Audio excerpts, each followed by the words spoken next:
you've been on social media, you've probably seen videos from content creators Penn and Kim Holderness. Seems like they're everywhere, and they're also amazing race winners and just all around hilarious. So now they're taking on a brand new challenge, tackling the misconceptions around ADHD with their new book. It's called ADHD is Awesome, a guide to mostly thriving with ADHD.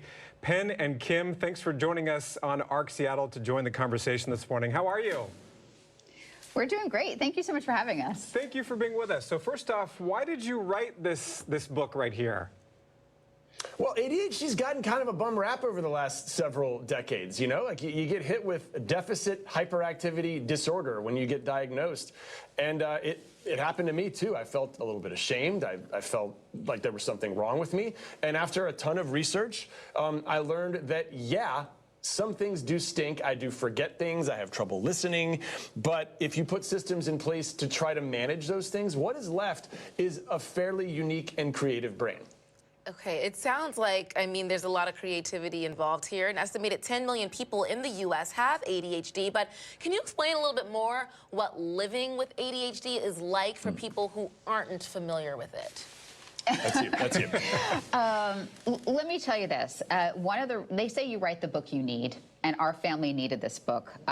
All of the things I fell in love with Penn when we were dating, I found them so charming. He was like so goofy and spontaneous and creative. But once we were married and had kids and added a business into that, things did start falling through the cracks. Yep. And I would also, then our son was diagnosed as well. That's another reason we wanted to do a deep dive, is to understand why his brain works this way.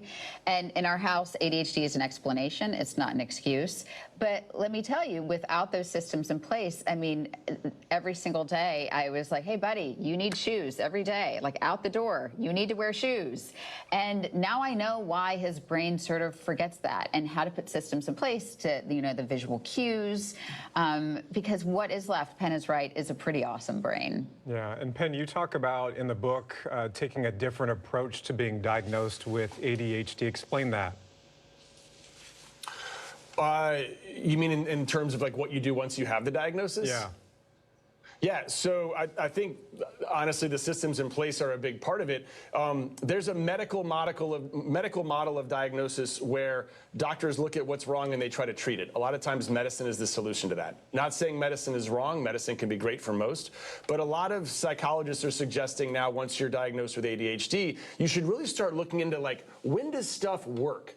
Let's take a strengths-based approach on, like, when are things working? Are you doing well in the morning? What are those conditions? How do we recreate those conditions throughout the day? Kim, you mentioned that your son was also diagnosed with ADHD. Can you talk about what it's like living and loving someone with ADHD, and also maybe even some surprises that you've learned along the way about raising a child with ADHD? When we got that diagnosis, it was really, even having such a positive example, it was really daunting to get that diagnosis for my son. And it was, you know, pretty overwhelming.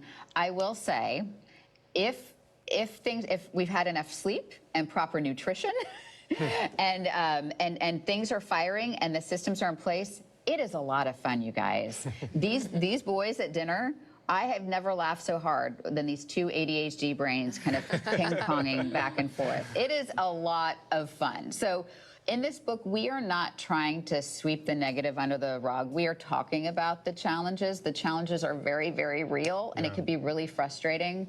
But once you know the reason why all these things can happen, and you do have a way to kind of harness your superpower, it can be pretty awesome. What's next for your family going forward? I don't know. Oh. I mean, we wrote this book. It took a long time. We're gonna. I don't know. We're gonna eat take lunch. a vacation or we're gonna eat lunch, and we don't think that far ahead. We don't. That's the thing. We don't even know what video we're posting tomorrow, That's so right. we have no idea what we're doing. Yeah. Eat lunch. Eat lunch sounds good. Well, we look forward to reading the book. Thank you. Thank you so much for having us. Nice to have you with us today. And I was telling them before we started the segment during the commercial break, I love the cover of this. Yeah. And you'll notice there's a bunch of different things here, from a fishbowl to keys and luggage, a mouse eating pizza, that sort of thing.